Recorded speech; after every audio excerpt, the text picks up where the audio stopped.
Shabbat Shalom, everyone.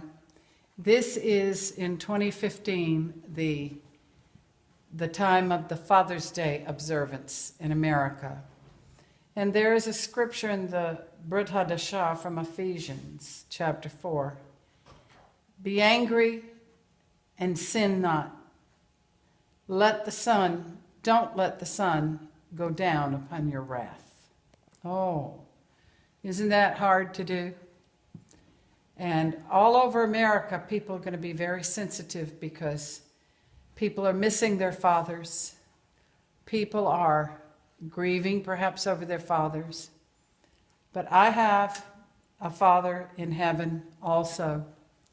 And he reached the decision to receive Yeshua, who is the one who took him to heaven, 48 hours before he left this world.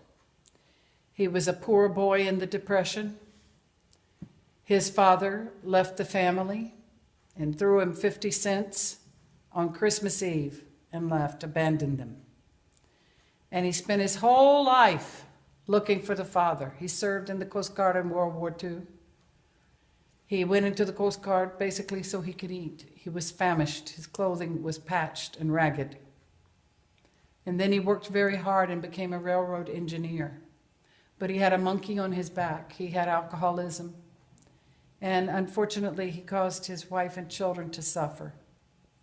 But you know how beautiful it is when Yeshua lives in your heart supremely. You forgive and you do not remember the offense. And so when my father became ill, my husband had met someone who promised to go and speak to him. Sometimes your loved one can't receive what you'd like to share from your mouth, and you must pray that it comes from someone else's mouth.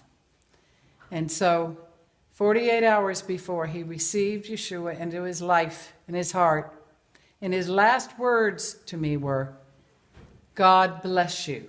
He had never said those words to me, and in my entire life, at that time I was 56 years old, he had never said, God bless you to me. And then when he passed a few hours later, I was holding his hand, and I said, Daddy, can you hear us? And he gripped my hand so tightly, he almost broke it, because he was listening. He was crossing over, the veil was over his face, and he was going on to heaven. He saw angels at that point. And there was a program on with the cross of Yeshua, the tree. And I said, look, do you want to see this? He said, yes, I need to see this. I have to see this. And so then as he left this life, he was holding on. And I believed with all my heart, today, that I will see him again. And I had great peace. A lot of sorrow, but a lot of peace. And so every Father's Day is very, very important. I bless God to know that I will see him again. I could barely go to where he lived in his home. I couldn't look at things. I couldn't look in clothing. I couldn't look in papers. I couldn't look at anything because the grief was too uncontrollable. Because I would always think sometimes, what if he had received the Lord before? What if I had known him as a wonderful, vibrant believer? But you see, God knows about those things, and I don't have to worry about the answer to that. And so I pray today, if you have a relative, specifically a father or a mother, who has not yet made the decision to follow Yeshua, that you will not give up, that you will pray, and that you will invite someone else to share with them, and that you will be satisfied in your soul to know that you will see them again around the throne of the Lord. Amen.